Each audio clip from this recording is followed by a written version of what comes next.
Hello, everyone. Welcome back to the channel. Today, I am sitting down with Kevin Kemp, the audiobook guy, to talk about acting, audiobook narration, fantasy, and a hodgepodge of all kinds of topics are going to come up today. So I'm very excited. Kevin, do you want to go ahead and introduce yourself for everyone? Sure. Hi. Oh, I've just had the YouTube attacking me at the same time, so got a bit Excellent. confused. Yeah. Hi, everyone. There you go. I'm Kev or Kevin. Yeah, I've started a website called The Audiobook Guy where I just do tips and stuff on audiobook narration. I've been an actor for about 19 years, and then started doing audiobooks about 5 years ago, I think. And I've just really love it. Yeah, that's sort of me, I guess. All right. Well, I have to say, I went through your resume Mhm, beforehand just because I was like, I need to do some prep. First of all, I want to know what kind of questions I'm going to ask. mhm. And it does list an impressive number of performances that you've done over the years. That's very nice. So I want to go back because this, like you said, it goes back quite a few years. Mm. How did you get into acting? How did all of this start?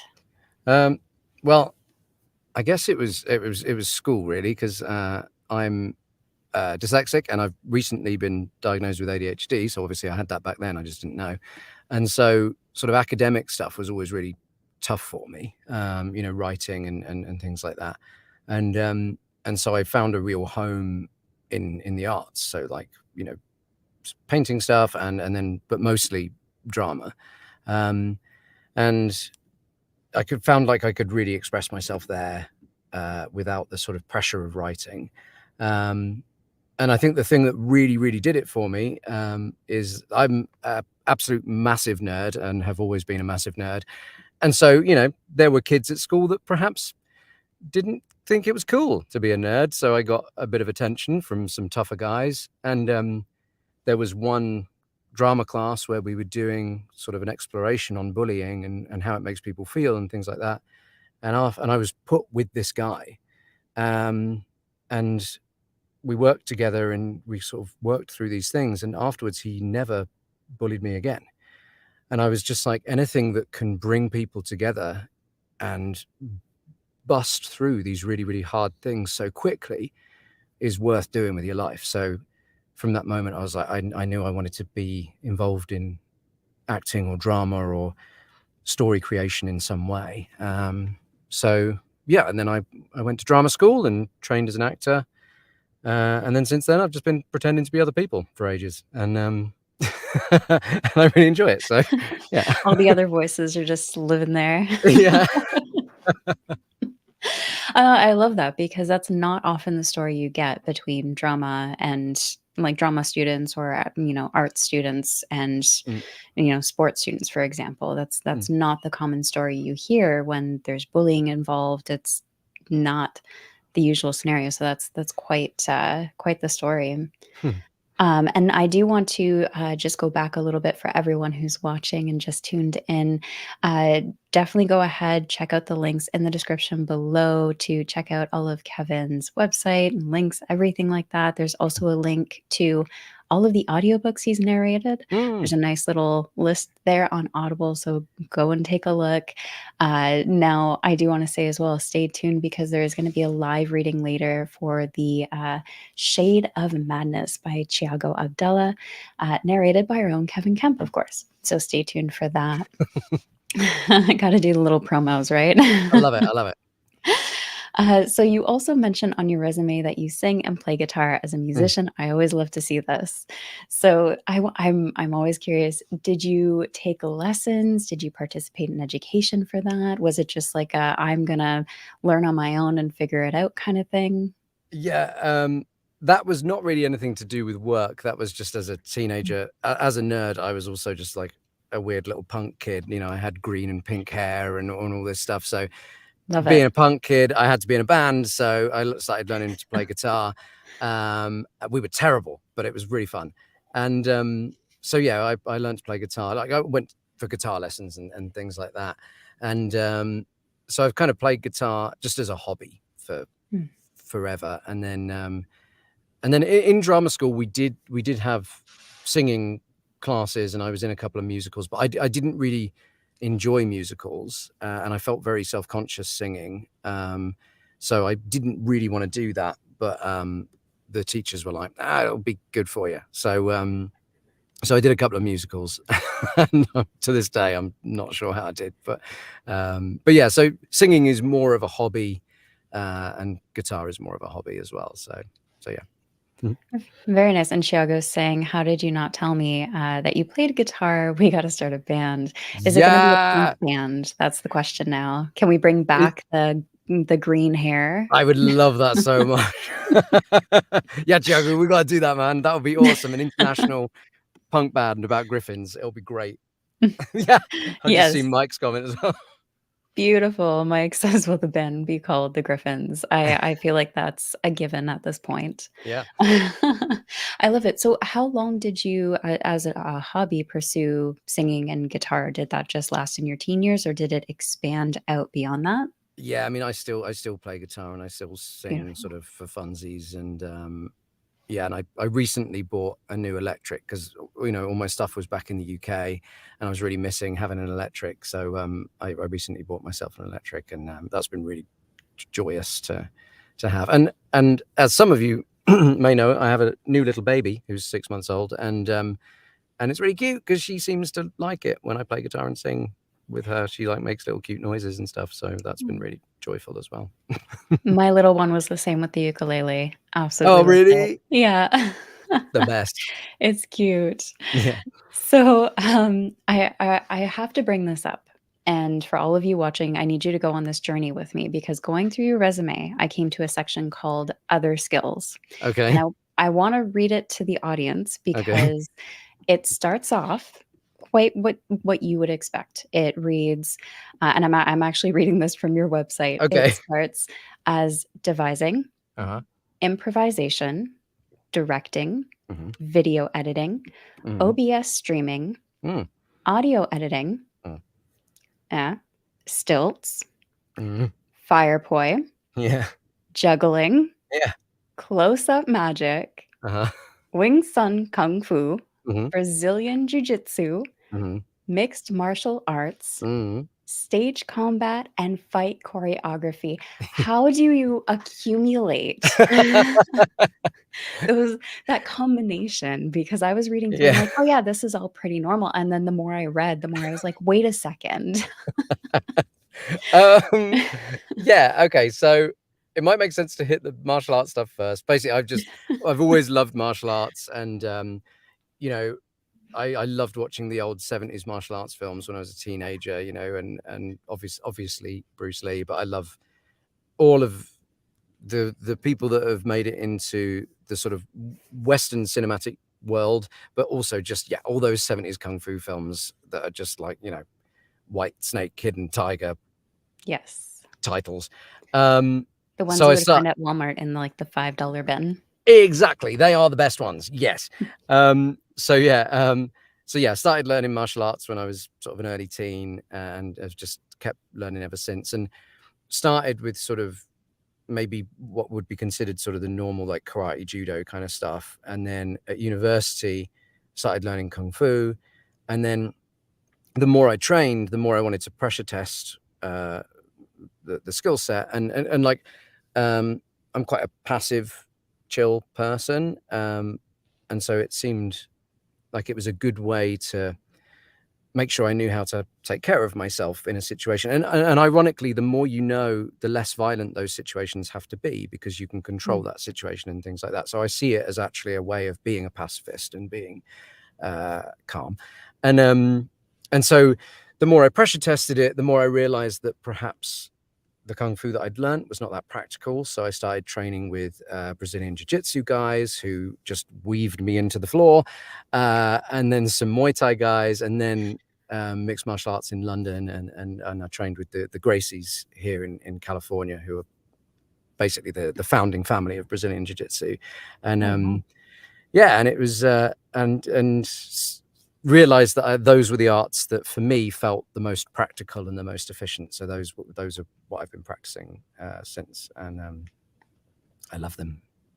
And I imagine they likely helped you with the stage combat and the choreography, right? Yeah, so I think having watched all of that, and it's not just the 70s kung fu films. I just love all martial art action films kind of combined.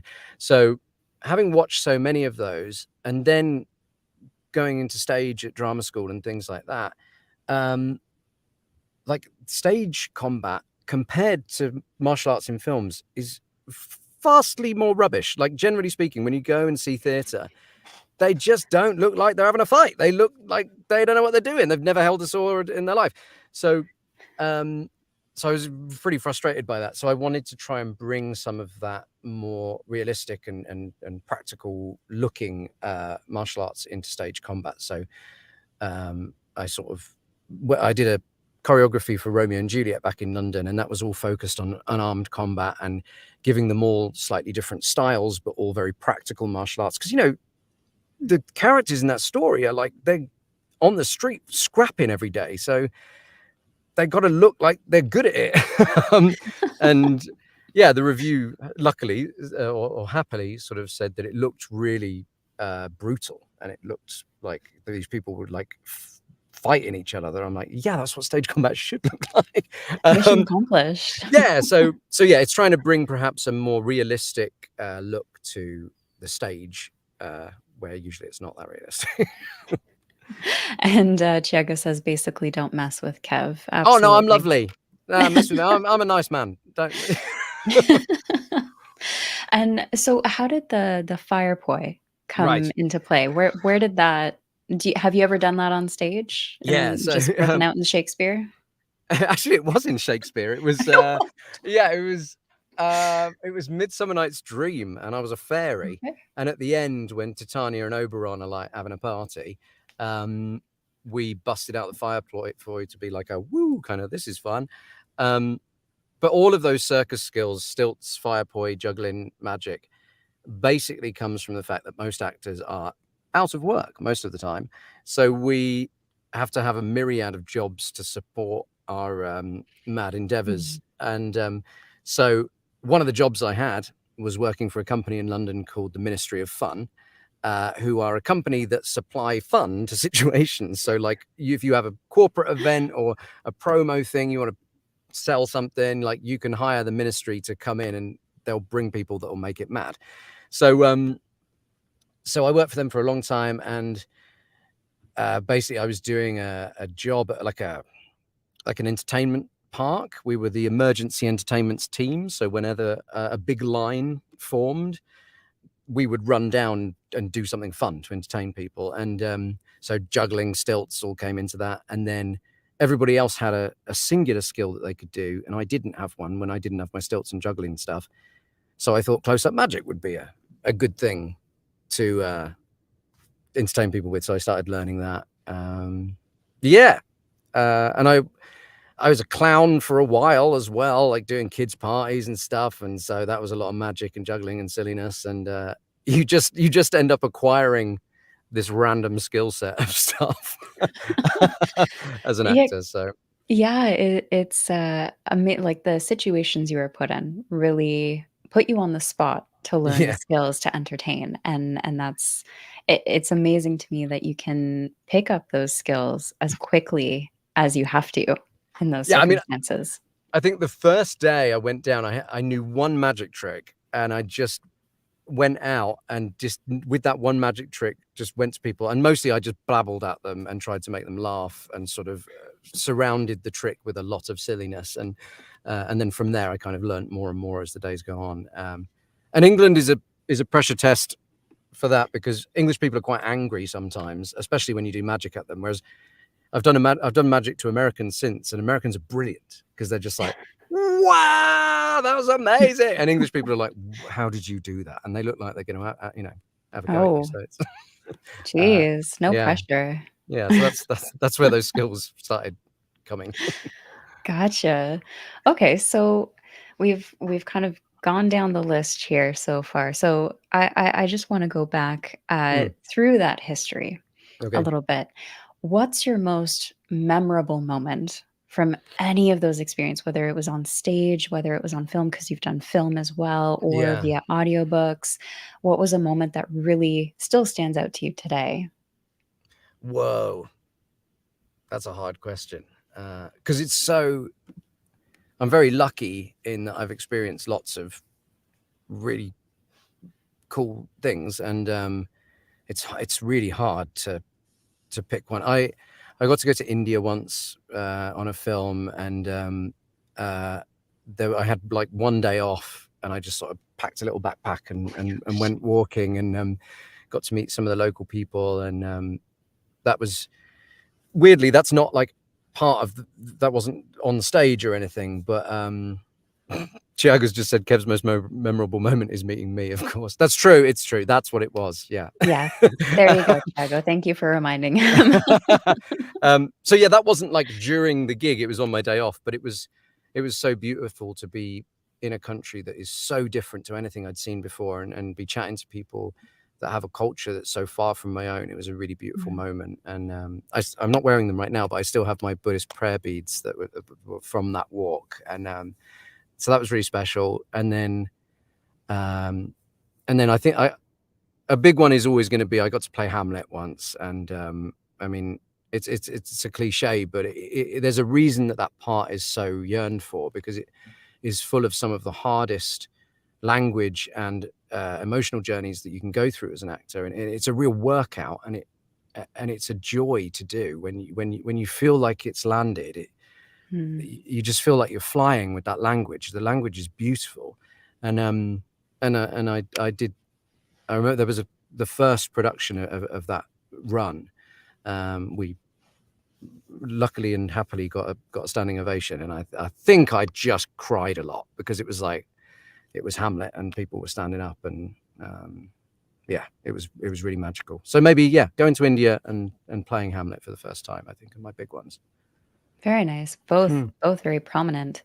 Mm. And I have a follow-up question for you then, Mm. 'cause you're talking about the language and capturing that language.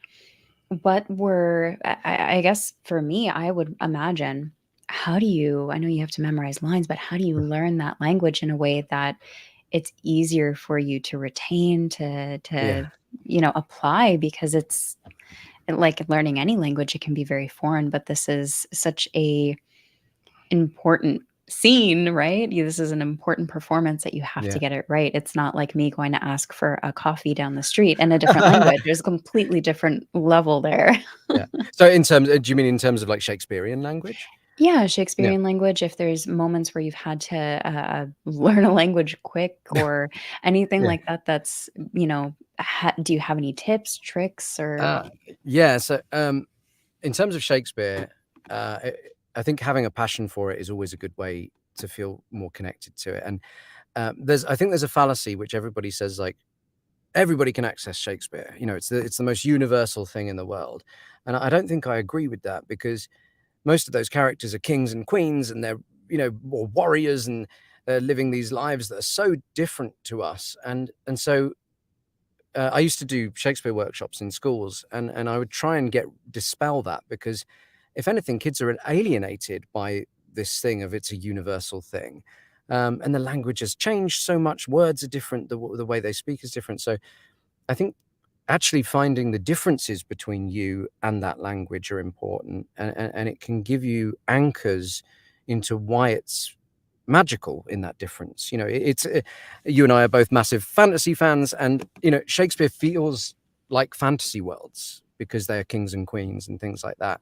And Hmm. then there's just some technical things. If anybody um, wants to get into Shakespearean acting, there's a brilliant book called Shakespeare's Advice to the Players by Peter Hall, and he talks about just the technical aspects of accessing Shakespeare, things like using rhetoric, which isn't taught as much in modern acting schools. Happily, I was taught rhetoric, and so that gives you a huge dive into that language when you can look for the assonance and the alliteration, and use those tools to bring the language out. Suddenly it starts making sense.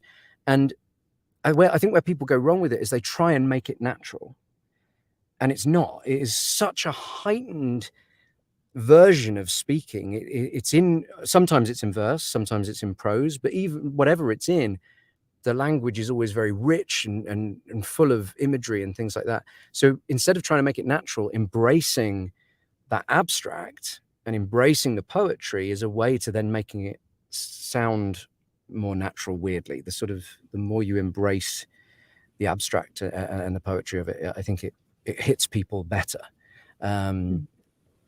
But there's a ton of very boring sort of technical aspects of accessing Shakespeare that I could probably talk for 3 days about, and I'll avoid that.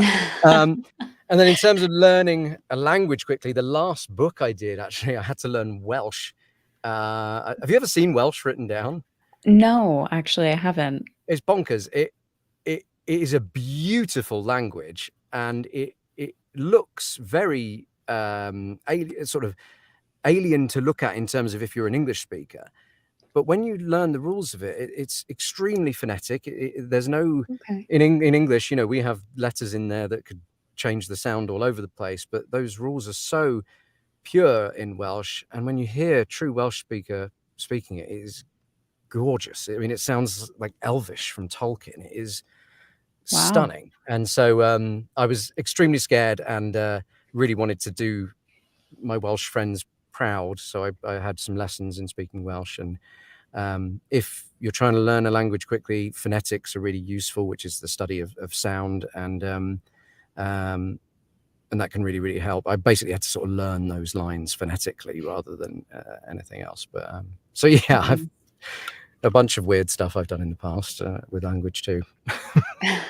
Well, like you said, it's fantasy. It can throw anything and everything in there, even made up Mm, languages. So that's where, to me, it's fascinating because I've spent most of my life trying to learn French, and I can mm, still barely ask for a cup of coffee.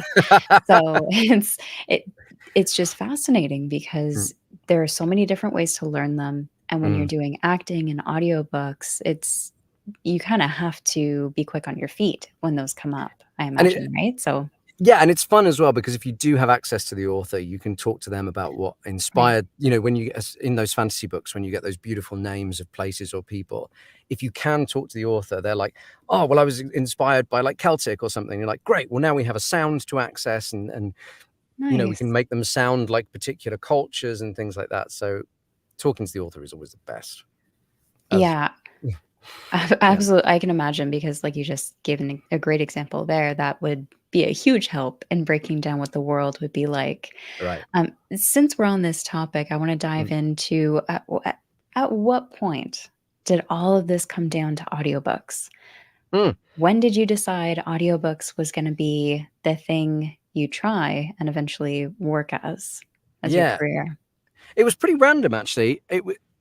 So I was, doing my normal acting thing, like mixing it up between stage and screen stuff, which I've done for pretty much all my career. And a thing happens that never happens. A casting director rang me, and I'd never experienced that before. So I immediately thought it was a scam. I was like, yeah. And she was like, "Have you ever considered doing audiobooks?" And I hadn't at that time. So this was about 5 years ago, and she said, "Yeah, well, do you want to give it a go?" And I was like, "Yeah." And when I found out it was real and it was a legit conversation, I did my first audiobook, which was a sort of comedy fantasy. The series is called The Bizarre Blades, and the first one was called The Jigsaw Blade. And Mm, so yeah, it was like a comedy fantasy, and I just had a ball. I was like, this is a combination of all of the things I love about my work, which is I love language and I love beautiful prose and things like that. And then I'm a real voice nerd, so I love accents and I love doing different character voices and things like that. And so doing audiobooks, you get to do all of that. And I also love sort of traditional storytelling. So I think it feels like you're around a campfire with your listeners, kind of painting that world for them. So it felt like a real sort of return home to maybe where acting and stage started, round the campfire, sharing our cultural stories. And so I just fell in love with it so quickly. And then after that series, I chatted to the casting director a bit more. And she was like, yeah, well, how many can you take on? And I was like, let's just do it. Let's do all of them. So I just booked in a load more. And now it's pretty much, along with other bits and bobs of voice work, it's pretty much what I do full time. And it's great because it means I get to work from home. I'm near my baby. Whereas if I'm on stage, sometimes you're off around the country on tour and things like that. So it's a really beautiful thing, and I feel really lucky to have found it, because I get to work from home and get to go on these adventures all day. So yeah, I love it. That's fantastic. So, how did all of those past experiences help you in transitioning from stage performances to vocal work? Yeah, I think again, I think I'm really lucky because I had a really good voice teacher at drama school who drilled us, and so I feel lucky that I have really solid voice technique. And when I speak to people that have started out in voice work or audiobooks for the first time, that I record for an hour and my voice goes hoarse, and I'm lucky in that I have the technical knowledge for that not to happen, because it's just a muscle like everything else. So that knowledge, just in staying healthy, meant that I could be in here and record for 6 hours a day, and that meant I could get more work. And so that prepped me really well. And whereas that voice technique is usually for being heard in a massive field or a castle or in a big theatre, now I'm in this little box. But a lot of the techniques are very, very similar in terms of keeping healthy and things like that. In terms of acting, I'm trained in a technique called Meisner, which is just a particular practitioner of acting technique. And the focus is very much on what your character is trying to achieve in the scene.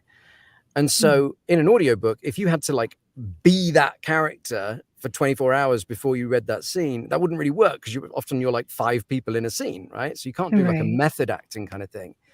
So I think Meisner really helped, because I could focus on what each character is trying to achieve in that moment and then bounce between them, almost like I'm my own scene partner. So I think I'm lucky in that I was trained in Meisner, because I think Meisner is it's almost like perfectly made for an audiobook actor. Right. And then I think because of my classical training, when I'm the narrator, not the character, I have access to those rhetoric tools, so that when I'm within the prose, I can play with alliteration, assonance, antithesis, and hopefully it sounds more interesting than if I wasn't doing that. So Definitely. yeah, so I think I'm lucky in that I had a solid training that meant that I could come into it, I think, pretty naturally and smoothly. Yeah, I think the vocal training, as you mentioned, is a huge aspect, like you said, because if you're doing this full time, that's 8 hours a day of talking. And if you're doing different character voices on top of that, I imagine you have to change what register you're working in. Right. And then you have to switch which muscles you're using. So you still have to do it in a way that doesn't wear you out too quickly, because when you lose your voice or you injure or damage your voice, that's a few days off. Well, and if you keep doing it, it could be years off, because if you get nodules or something like that, you're gone. Right. You need to get surgery, and then you can't talk for like 8 months. So yeah, the healthiness of voice technique is really important. I think if anybody wants to start with doing narration, the first step should be vocal technique. You will save yourself so much hassle. And like doing pickups, so you record the whole book and then you get the mistakes back. Oh, my face is gone. Hang on. Technical difficulties. That was weird.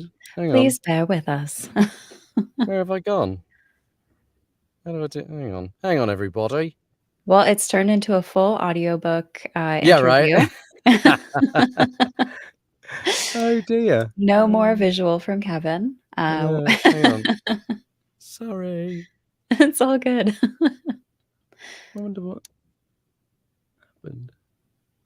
Okay, So- I'm going to have to bring in an old, just the, what's it called? The laptop camera. For sure. Do what you need to do in the meantime. Anyone who is oh, hello. Hi. Anyone who's watching, feel free to put questions in the chat as well. If you'd like to ask any to Kevin, absolutely leave them in the chat there. But yeah, back to you, Kevin. I can't remember what we were talking about now. What were we saying? We were talking about vocal health and oh yeah, Oh, Yeah. blimey, I could talk all day about that. You should stop me now. But yes, it's really important. You should learn it if you want to be a narrator. Yeah. Awesome. I love it. So, let's talk about the genres you've Mm, narrated, mm. and I'm suspecting what your favorite is, but which one is your favorite? Yeah. Yeah. It's fantasy. I mean, Yeah. I really love all genre. I read across the board, but it's almost like what I tend to do is read a fantasy book. This is in my private life, like read a fantasy book and then read a different genre and then read a fantasy book. So I'm always bouncing between. I just love fantasy so much, and so yeah, it's very easy for me. Definitely fantasy, but I do love all genres. Yeah. I'd be interested to hear your even just your thoughts on this. If you were Mm, approached for like a sci-fi, would you mm. have to approach the character work differently than you do for fantasy?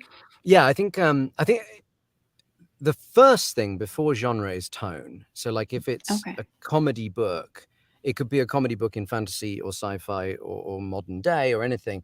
And I think the tone is quite similar because you can Mm. go a bit further with the characters. You can lean into and the narrator having a little bit more of an opinion on the scene and things like that. Whereas if we're doing something that doesn't have any comedy and it's very straight drama, then obviously you don't want to make the same choices. You don't want some crazy character voice if like you're having a very serious conversation. Um, so I think tone is actually what changes it more. But yeah, fantasy, I think you tend to have slightly more elevated characters because the people you meet in fantasy tend to be more elevated. A big wizard and then like a tough warrior and stuff like that. Whereas if you're in a book just in modern day-to-day life, you meet warriors less often, shall we say, and wizards even less often than that. Yeah, no pointy hats. No, it's weird. It's a shame, if anything. So so yeah, then your vocal work tends to be much more grounded and things like that. Mm. So and I do enjoy that because I probably get to like sort of seriously act a bit more in perhaps a modern placement book than fantasies are often there's such big scenes that they don't have quieter moments unless you're Thiago Abdallah and then he writes all the stuff. Yeah. There you go. So I get the best of both worlds with Thiago, but yeah. That's Um, fantastic. So you talked about reading in your personal life. Now I'm mm. really curious. Do you have a favorite that you'd recommend? Ooh, wow, you Aside from like hard Tiago, questions. Yeah. because we know Tiago obviously is the top answer here. um, oh, blimey. It's such a hard question, right? How do you exclude? Yeah, Um, I would never know how to answer that question. I think if you haven't read The Lord of the Rings, you should, Mm, because my wife and I actually listened to an audiobook version of it recently, and I'd forgotten just how beautiful that prose is. It is mm, not just regular writing; it is rich. It is dense in poetry, and mhm. um, and yeah, it's something else. And the world he creates is massive, and I know that everyone talks about that, but it is massive. These people you meet that they've had a massive moment before they've even come on the scene. It's so rich and it's hard. It is a hard read. It's long. And there's moments where it's stark and there's not a lot going on, especially when you're with Sam and Frodo. But um, it's worth it. It's crazy good. Um, and then I think just uh, his Dark Materials by Philip Pullman.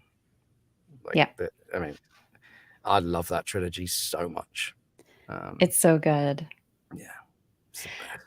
And I think that's a good point too with Lord of the Rings. If you're getting into moments, and I personally love audiobooks for this reason, if you're getting into those moments that are feeling a bit more like a lull, a bit harder to get through, the Mhm. audiobook is a huge help in keeping the pace, I find. Mm. So I don't lose Mm. interest in those scenes because there are interesting moments. It's just when we're reading it, at least I find when I'm reading it in my head, I'm reading it very monotone. Yeah. As monotone as that walking across the hill scene Right. is, there's not a whole lot going on there, but I find with audiobooks, depending on the performer as well, you can get a lot more emotion and a Mm. lot more experience out of just walking across that hill than if I Yeah. were just reading it to myself. Yeah, they can pick something to lead your focus towards so that you're kind of you're just drawn to it in a different way. I think you're Mhm. right. I think that's true. I So definitely it was easier listening to Lord of the Rings than reading it. yeah. Yeah, to me, it's something is, as boring as your brain makes it, Yeah. right? Yeah. And when we have those moments, so I find if you can find a way of making it more entertaining, if you're really Mm. struggling in those more dull traveling Yeah. scenes, definitely, I mean, you want to enjoy it, right? Mhm. Mhm. You want to enjoy your reading. That's why you're reading. Yeah. So why not use all the tools available? Totally. So let's go into the voice acting Mm. because this is a whole process in and of itself, right? You Yeah. you do a variety of accents as well Mhm. in your performances. So my first question here is how do you start collecting Mm. accents? How does this happen? Oh, you're making my nerd so happy. This is just all of my nerd joy in this Yeah. one chat, like martial arts and voice and now accents. Yeah, I love them. I think they're fascinating. I think the way that accents change and evolve is such an awesome, beautiful thing. People have so much identity connected to their accent, and Mhm. um, it's so fun. And so a passion for it helps me grab hold of them because I'm like, ooh, what's that accent? And then I just want to learn it. Um, and so, yeah, I have a joy for it, which helps. I did a lot of comedy stage stuff through my career, and a lot of that was taking Shakespeare actually and making Shakespeare Mm. tragedies into comedies. And there was usually just like 4 or 5 of us in the show. So you'd be playing tons of characters. Mhm. And so we would just have so much fun with playing around with voices and accents and stuff like that. So that's where it all sort of started. And then at drama school, I was taught phonetics, which is, as we touched on earlier, it's the study of sound in language. So there's a bunch of different fun symbols that mean the different sounds. So you can listen to someone's accent and then write it down in those symbols, so you can read the sounds off the page. And if you're trying to learn accents and don't know phonetics, it's super worth learning because it just makes it so much easier. So I have a little sheet of phonetic sentences. So the sentences all contain singular sounds that we find in language, and then I'll find a native speaker of that accent and get them to read these sentences, and then I can follow the changes in the vowel sounds and the consonants in a sort of strict way. And then I get them to tell me a story that I record as well. And then I can hear the natural rhythms that they have when they're not reading ridiculous sentences that I've written. So the first thing is finding the differences in the vowels and consonants, then hearing the musicality of the accent and sort of, yeah, internalizing it from there. Interesting. I would love to see your breakdown of the, East Coast Canadian Okay, accent cool. Yeah. All because right. that would be like, my part of my family's from that end, Okay. and there are some people I've met I cannot understand a word of, and I grew up listening to this accent. They're just so some Actually, people with such thick accents, you can't understand them. I'm pretty sure my wife's mum is originally from the east coast of Canada. Lisa, if Oh, you're yeah? watching, I'm sorry if that's wrong, but I think that's right. But Yeah, you get such interesting slangs yeah, from them that I love it, like, they even "How's he getting on?" yeah, Right? "How's he getting on?" And they even have tongue twisters, right? yeah, "Long may your big jib draw." And you wouldn't understand it unless yeah. someone explained it and slowed it down, and, of course, the, lower under and by, right? And you got all those in there. So I'd love to see the phonetics and how Oh you break yeah. all that down because that would be And there's accents in the UK that I find hard to understand, especially like Geordie. Have you ever heard Geordie? I don't know that You should maybe. afterwards. You should just go on YouTube and Okay. then get just Geordie accent. It's crazy. And then my stepdad is Scottish, so his famous sentence is, "He's gay good, but he's one in the head." And we were like, "What?" Apparently it means he's a good guy, but he's a little bit nuts. He's a gay good, but he's one in the head. Right. Yeah. So yeah, I think the difference between dialect and accent is Yes. really, really interesting. Yeah.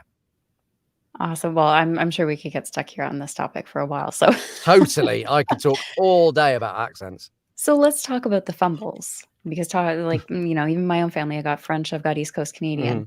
I fumble between everything. I can only imagine how much you fumble. So Yeah. have you ever come across those moments where you've mixed up accents or fumbled when switching because you're like you said, you're playing all the characters? Yeah. Do you ever mix up and then listen back and you're like, "Oh no." Yeah. Wrong All the accent. time. I mean, sometimes it's hard if you've been talking at yourself for 5 hours. Sometimes I can barely speak in my own accent anymore.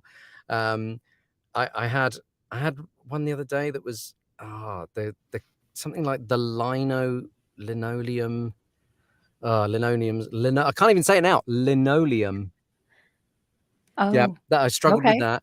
That word is horrible. And yes, there was a book a few months ago that I was doing, and one character has a Scottish accent, and the other character this was sort of in an alternate history. So it was in old Ulster, Ireland, and so I did a Northern Irish accent for it, and the Northern Irish accent has influences from Scottish, and so when I was speaking Scottish, I'd go into Northern Irish and then be like, "I'm just speaking in Scottish right now." And these two actors, the two characters, just like ended up having the same voice, sort of intermingling. So I had to go back and be like, "Okay, let's like really cleanly separate these two guys." Yeah, that was a tough one. I'm definitely going to spend some more time in Scottish and Northern Irish so that next time I'm with those guys, they don't mess me up so much.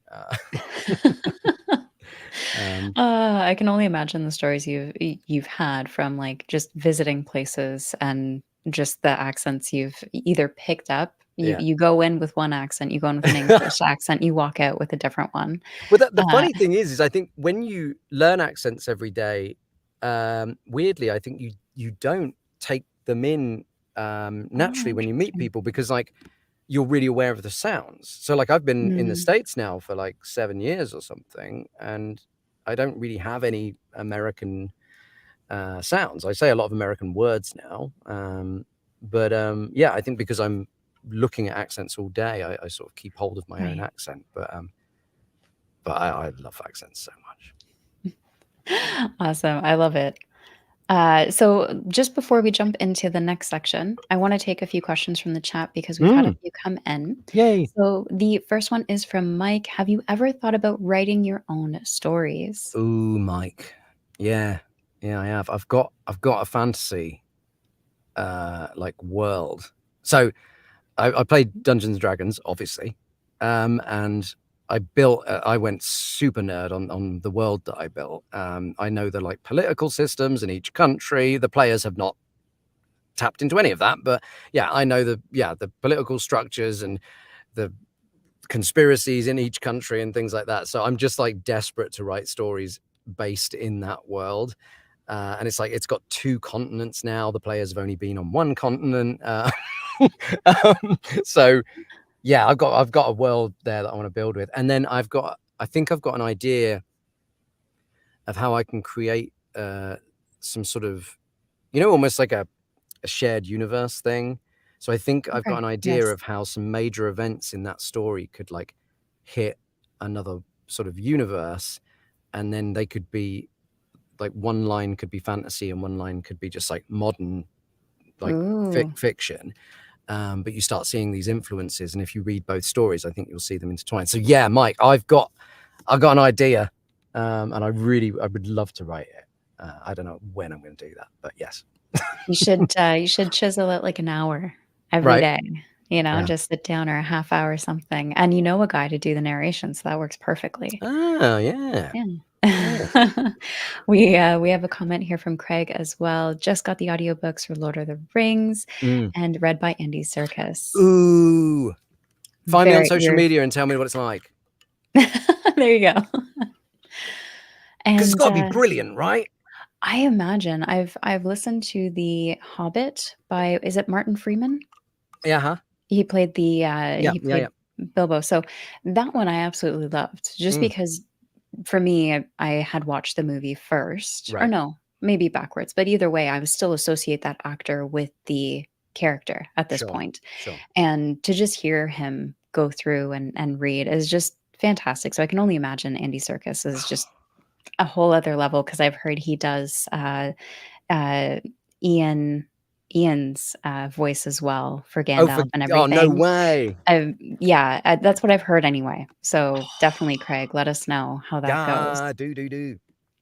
And we have a couple more questions here. So, who are some of your audiobook narrators you've loved listening to? Ooh, yeah. So, I mean, I feel like this is said a lot, but Project Hail Mary by R.C. Bray, that is just a masterclass. He's so good. He like Mm. captures the comedy really well, but it's not like he goes over the top with it. It's just like a little lean into a little gag, and then he's off, he's moving again, and he can throw lines away so well, and it's just really good. It's really good. And then I'm currently listening to, everybody told me I should listen to blimey, what's it called? The Blade itself. Oh, yes, Joe But Abercrombie. yeah, and the narrator is Stephen Pacey, I think. I think so. Yeah, and he's great too. He's Mhm. so good. He's got a posher accent than I have, but you know, he's rather more old school. He's got that RP accent, and but I love all the work he does in that. It's so good. So I guess those two at the moment. That's the jam I'm on right now. Awesome, love to see it. And another one, how many times do you read or reread the chunk you're about to record to prep for it? Yeah, so I just read the book once before. I read it all the way through, taking notes of characters and sort of key moments and things like that. And then I make decisions on all of those characters, on voices, accents, everything. And then I'm off, and then I just read it. So it's read through once, but then I'm recording, and it's not like I'll read a page, practice it, and then go back and record it. It's like I'm just going in the moment. And I think what's fun about that is hopefully is that I get to go on that rhythm with you. I get to feel that surprise when it hits, because I've only read it once before. I mean, I know what's coming, but not every single moment, right? So sometimes I'm reading, I'm like, wow, yeah, I remember now that happened. And hopefully that energy kind of comes with me. So I hope I do the balance of good prep so that everything stays consistent, but enough liveness that it feels in the moment and things like that. So yeah, just one read through before I record. Love it. And we have Melissa here, excited to see one of her favorite audiobook guys. Ah, We nice. have some love for the writing. Look at that. You've got some encouragement there. All right. And of course, Tiago's in there. You could be his writing buddy. There you Yeah. go. And let's see, Small Gods. So Craig listened to Small Gods by Terry Pratchett, read by Serkis. Fantastic. Nice. Yeah. Excellent. So let's get into some voice and character work, shall we? Okay. So, can you tell us what the process is like in prepping your character voices for audiobooks? Yeah. Yeah. So as I said, I'm reading through once. So I'm going along. If I come across a word I don't know how to pronounce, I'll write that down, either talk to the author or Google it or something. And then as soon as I come across a speaking character, I write down how the author describes them, because I think that first impact is really important. If I choose a voice that is in contrast to how the author describes them, it's just not going to feel right. So I want to write that down so I get that first impulse. And then I'll record just a little bit of them talking on the first thing that comes into my body. So like you know, they've been described. I'm trying to like almost get my body into how that might feel. Like if they're like this massive person, I'll sort of puff my chest out a little bit, and just try something, and usually that's pretty close to where I end up, because I think that first impulse is really important. And then where things might change is we might make different accent choices, or later in the book it might turn up and he said in a thick Scottish accent, and it's like, oh, right. Back to Better the have a drawing Scottish board. accent, yeah. So those things can change. And so what I have now is I have a little note of how the author has described them. Then I've got an audio note of me speaking in that character's voice. Usually I get them to just say their own name and the first line they say, or something like that. And then I'll make a note of the sort of technical vocal things that I'm using. So, for example, like chest resonance, some vocal fry, a particular accent. And then if they have I kind of call them barriers, like speaking through the tense teeth or something like that, like a barrier to their speech. So yeah, sort of the resonant area, the accent, a barrier, and a quality like gravelly or vocal fry or clean, you know. And then that tends to get me through, you know, when they turn up again in the book, I can go to those notes and hopefully they sound the same. That's kind of important, isn't it? Yeah. He's So Welsh now. What happened? just go with it. Just, Yeah, you it's know, fine. It's fine. the readers will get it. Yeah. No, I love that you pay that much attention to it based off of an impulse from when you're first reading it, because I know for myself, if I'm reading the description in a book, I'm probably overthinking it. Right? I'm overthinking what they would probably sound like, what they would probably look like, and I'm just one of those readers where I'll go back and back and back and Sure. reread the description, because I've found if I don't, I'll get halfway through thinking they're blonde and then realize that they're actually brunette. And then I just can't imagine them anymore. Right. Absolutely. So I appreciate that you go off of an impulse based off the description, and then you find a way to stick with it. Yeah, and I hope then I'm closer to the way that people that are with me on the adventure have experienced that character, if they've read the book before or something like that. If I make some abstract choice, then I'm going to be further from what was in their head, and then it's harder for them to just have fun. So I think first impulses are really good, and sometimes there's time to play, right? You know, if there's a character that is described a certain way, you can give them a slight quality, a lean, in a different way, just to add a little bit of surprise or something like that, and I think you can play that way. So yeah. Excellent. Well, while we're on this topic, how about the live reading? Ooh, okay. Are we ready, everyone? So we are going to have, Kevin has graciously agreed to do a live reading from A Shade of Madness by Thiago Abdallah, who's also in the chat. And I'm gonna put that there, and hopefully it doesn't fall. Where is it? Oh yeah, there it is. I see it. Yeah. Okay, cool. I'm just gonna find my bit. No worries. I'm gonna put up let's see here. Oh, Thiago. Feeling kind of guilty for my minimal character descriptions. Not that, Thiago, don't. No. Yeah. All right. Okay, cool. So yeah, this is from book 2. We're gonna hang out with Lynn, who is a sentinel. She's a warrior who rides a griffin, and she's badass. She's so cool. So Lynn is talking to her fellow sentinels about the stuff that went down in book 1. I won't say too much, because if you're going to read book 1, I don't want to spoil anything. But some stuff went down. They're having a little bit of an argument, and then she is leading the refugees from the war across the country. So that's our situation, and we're going to start off with a chap called Ildred, who is not a fan of Lynn. But yeah.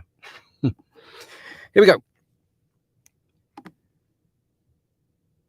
Ildred moved back in, his pride seemingly swallowed. We need to do something. Don't you see what Sivern's doing? He's trying to scare us. We're sentinels. We can take them down. What should we do with all these people? Lynn asked. Ildred worked his jaw before answering. These people? What about Thane? He went through that pass to get Dakra's help on your suggestion. We could have a brother being held by Dakra. We cannot sit by and watch." "I think the Pontiff is the one who should tell us that." Olim was trying to replicate Leodin's tone, but his voice didn't hold the same weight. "The domain is under siege. We are its protectors. We cannot risk losing ourselves because Dern has fallen. Rel, gather the Legion generals and push toward Alteria. We will find guidance with the Pontiff." "Coward." Ildrid turned his back, already heading back to his griffin, a massive black-feathered beast whose silver eyes never left his master. Some followed Ildrid, trying to offer support or wisdom, but he was soon mounted and flying off. "He'd never talked like that to the commander. A shame he's dead," Kara said. Lynn watched Ildrid, her earlier guilt rippling through her.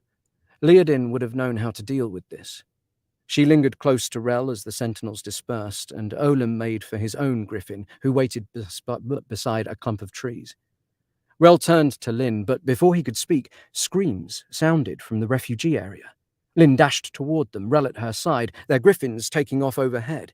Lynn fed Vedir all her pent-up anger from the recent defeat and received a burning in her eyes and a power that coursed through her limbs.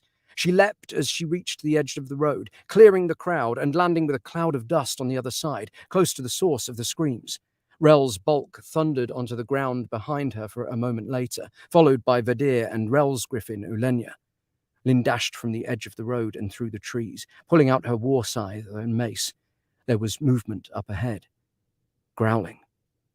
Lynn let the growls run through her and burn into anger. She used that to pull on her bond with Vedir.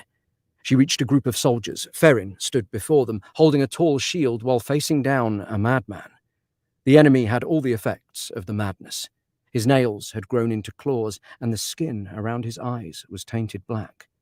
2 soldiers were already cut open on the ground behind the beast, and he dashed forward, moving faster than the soldiers standing in his way. Ferrin raised his shield as the opponent pounced with swiping claws. The shield absorbed 2 blows as Lynn rushed past the soldiers and met the madman with a swing of her mace to the head, launching him into the trunk of a tree. Lynn raced forward and stuck her war scythe through the enemy's forehead to finish him. "Behind me!" Lynn shouted. Ferrin obeyed, and the soldiers gathered behind him. Ferrin kept his spear raised as shadows flitted among the trees. The growling rose, and more madmen dashed out, only to be crushed when Vedir's huge form landed on them. He dug his claws into the back of 2 madmen as he landed, then swung his tail at 3 more, sending them flying through the trees. Ulenya landed beside Vedir, snapping off a woman's leg with her beak and swiping at 2 more who lunged from the shadows, while Rel put his spear through a madman's neck. The woods were still. The enemy dealt with. But the silence was broken by a coughing from a Legion man on the ground. There was a hole in his armor and blood leaked out. Soldiers gathered around their injured comrade, but Ferrin stared into the woods. "Think they've advanced from Dern?" he asked. Lynn looked at the man she'd slammed into the tree. Common clothes and no armor or weapons. She shook her head. "Infected, but not Dakran." Ferrin looked to the fallen man.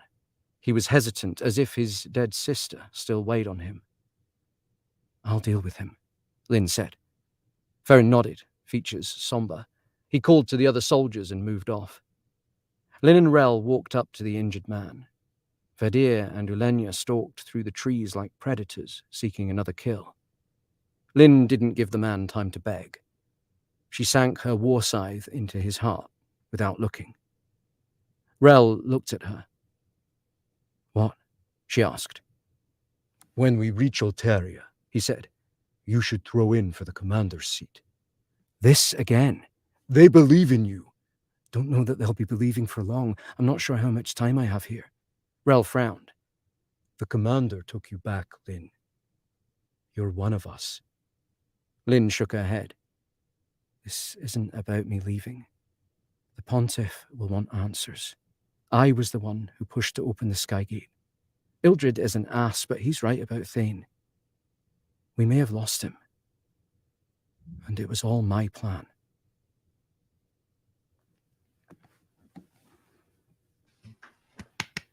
Yay! That was fantastic. Yay! I before I dive into the comments, I just want to say Mm. it was amazing watching you switch physical Oh. positions with the voices as quickly as you did. That was very impressive.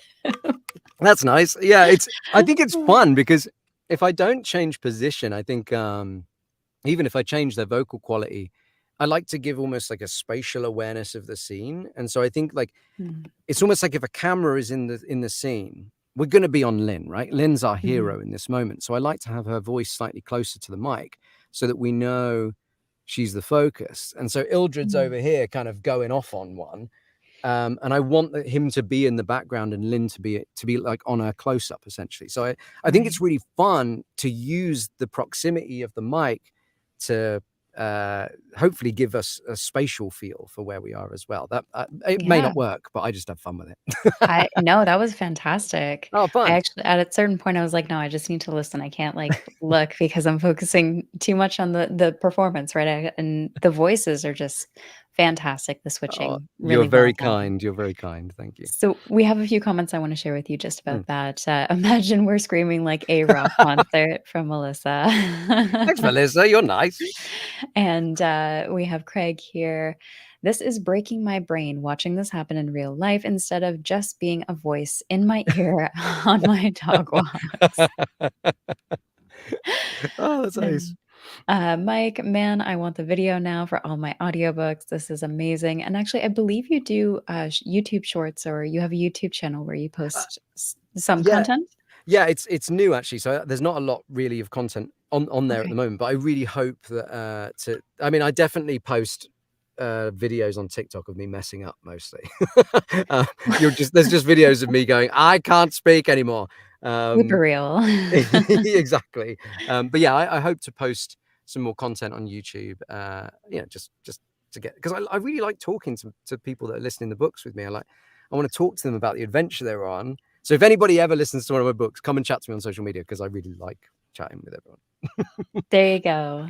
And, listening to many characters in a book, it's easy to forget that it's all read by one skillful narrator. That's my mum. Oh, there you So go. so thanks, The mum. the best praise you can get. Absolutely. Yeah. And, let's see.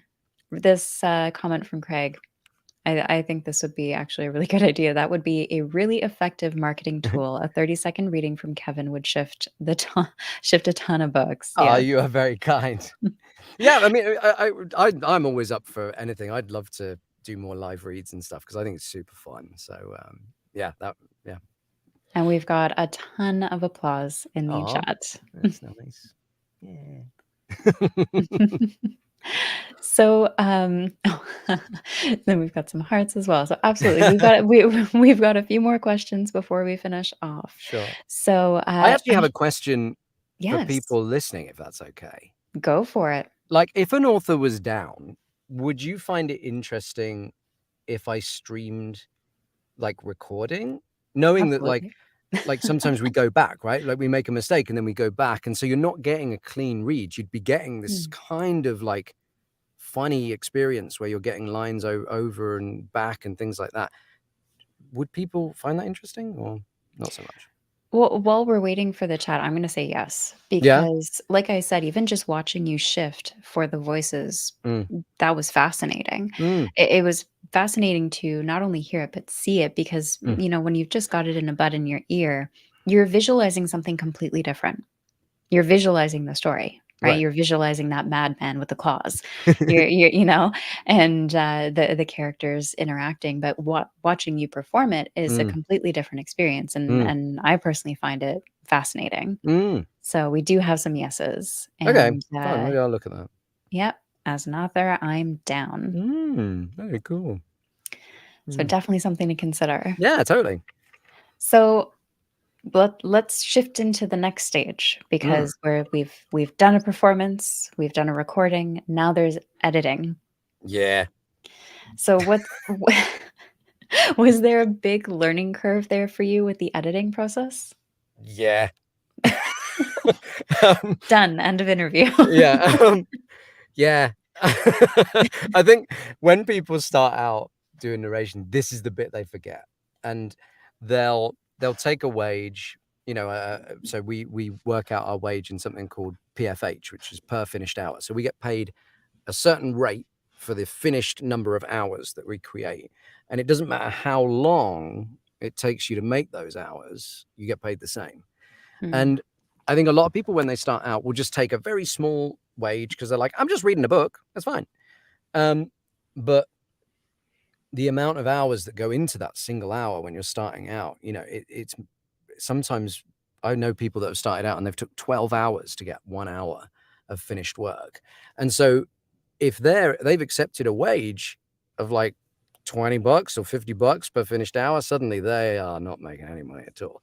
And I think that is a big thing that's overlooked. And in fact, I think it's made worse there's a lot of like money advice people on like YouTube and TikTok and stuff, and they're like, work for ACX, get paid $400 an hour and things like that, and people just go and do it, and they don't appreciate that actually it's going to take a bunch of editing, and it is hard. So that's just something to think out. If you're thinking of trying narration, it's awesome, you should do it, but just like be aware, maybe like try and create half an hour of finished audio before you accept a job, so you know how long it's going to take you.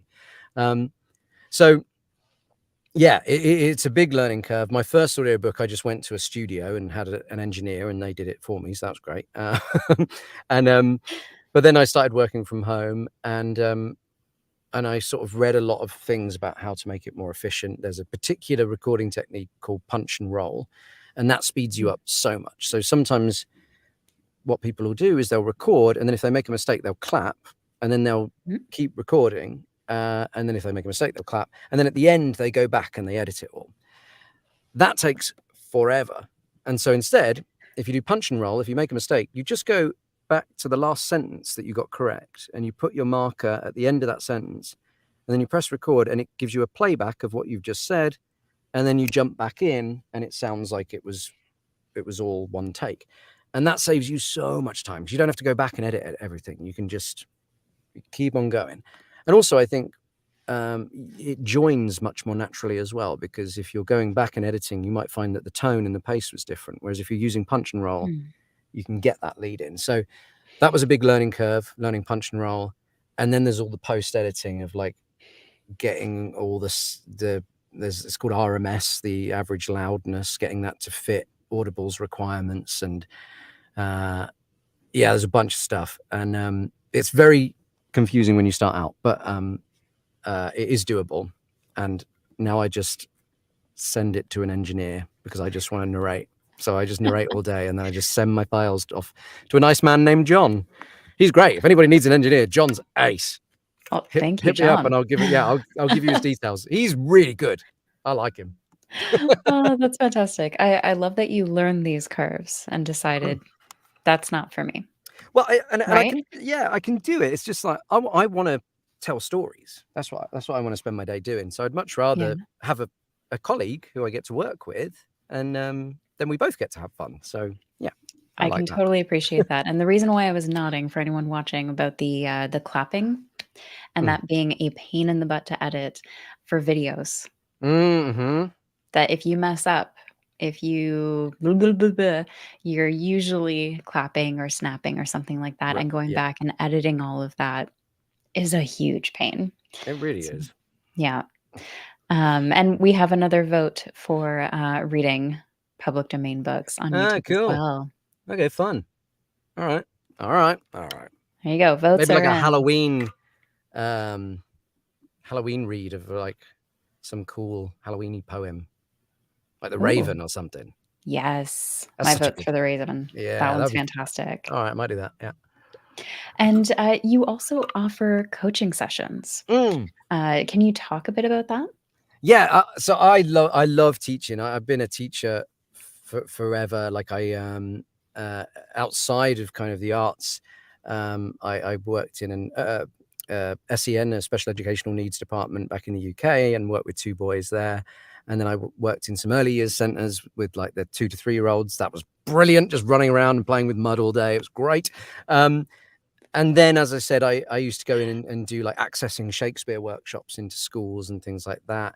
I've worked in prisons as well, kind of helping people tell their own stories as a way of, like, when they come into the community.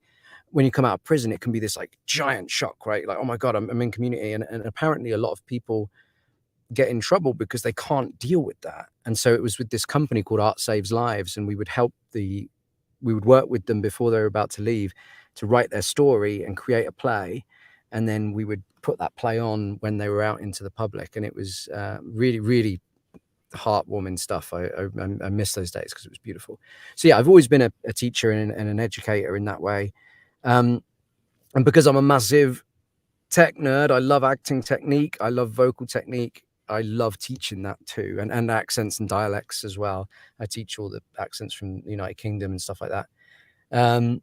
So yeah, I've been doing private coaching, and I just love it. I love working with my students because I get to discover new things, and it makes my heart sing. I really love being a teacher. It's a happy thing. Well, I just want to comment quickly because the passion definitely comes through. So I ended up doing a little test coaching Yeah. session with you, and it was fantastic. And Oh. just for some background on my end, I've been taking musical lessons since Mhm. I was a child, and you get all different kinds of teachers. You get the teachers who are by the book, doesn't Mm. matter about your individuality or your own musicality, your Mm. own personality in that sense. Mm. You follow by the book. Mm. And those teachers, they might work for some kids. Sure. Granted, they might, some kids might need some strict guidance at certain points in their journey, but the ones that are always the best are the ones that cater to your own experience as a student, or in this case, a client. So, absolutely, you fit in that category where That's you nice. made the coaching session unique. And I think, I can't even remember how long it was. I think it was an hour, Uh-huh. but we only covered two topics. Yeah. And there was so much information you shared, which was Oh. incredible. So, absolutely, I would highly recommend anyone who's Aw. looking for coaching to definitely check out Kevin, because the experience was, I would say it's akin to the best teaching experience, because you catered to my individual circumstances. You asked questions, you checked in often, and you change the teaching method to Mhm. what I was physically capable of doing as well with the vocal techniques. Yeah. So, absolutely incredible experience. So, on that topic, on You're that gonna that same destroy my line, Englishman. My Englishman is like, "Meh." let's do it. There's one more comment and we'll have him over the edge, folks. So, I want to lead in with this question then too. What is your goal for students or clients? Mm. I can only tell my experience, but I'd love to hear, what is your goal for anyone who's coming Mm. to you for coaching? Yeah, I think for me, it's a clean goal, which is that I want every single time somebody that comes to work with me, I want them to walk away with a new thing that they can use that day.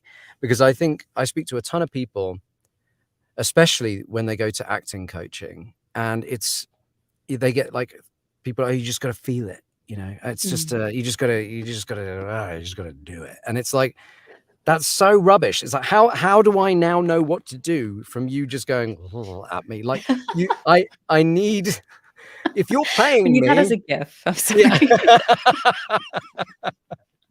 If you're paying someone, you have gotta get something out of it.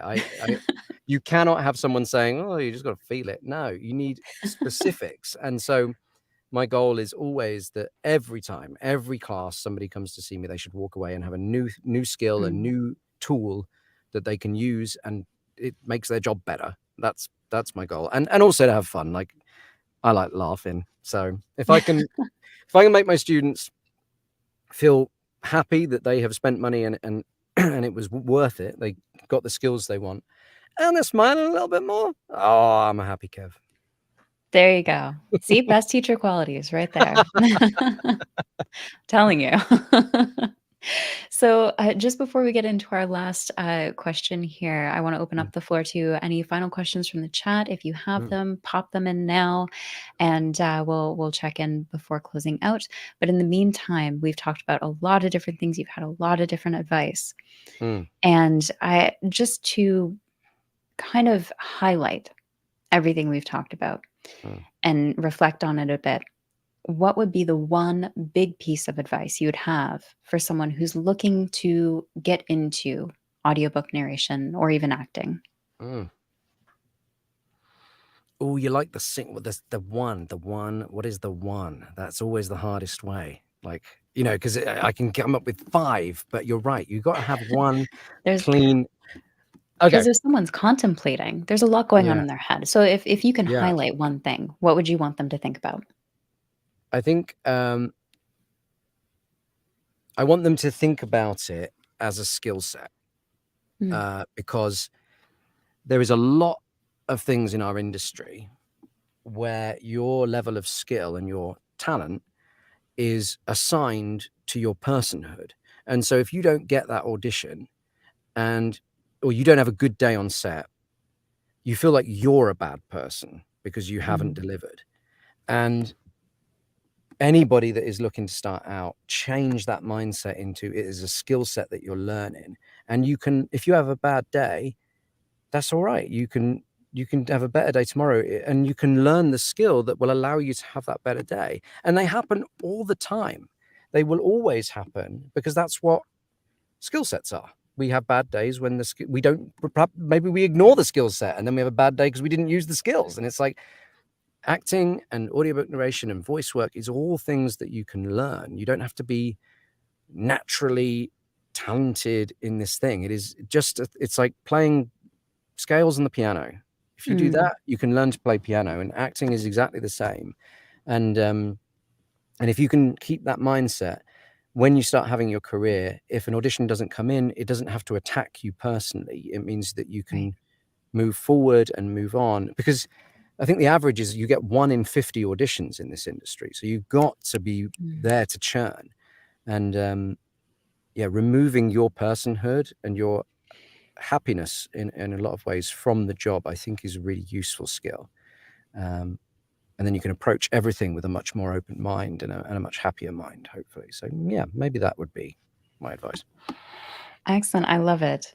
So just to close out here, can you touch just quickly on the audiobook guy? And Sure. again, for anyone watching, there are links in the description below to check out all of Kevin's websites and just all the links for everywhere you can find Kevin and all the audiobooks as well. But could you touch on what is the audiobook guy? Yeah, so I get people asking me many of these questions a lot, like, how do I get started in narration?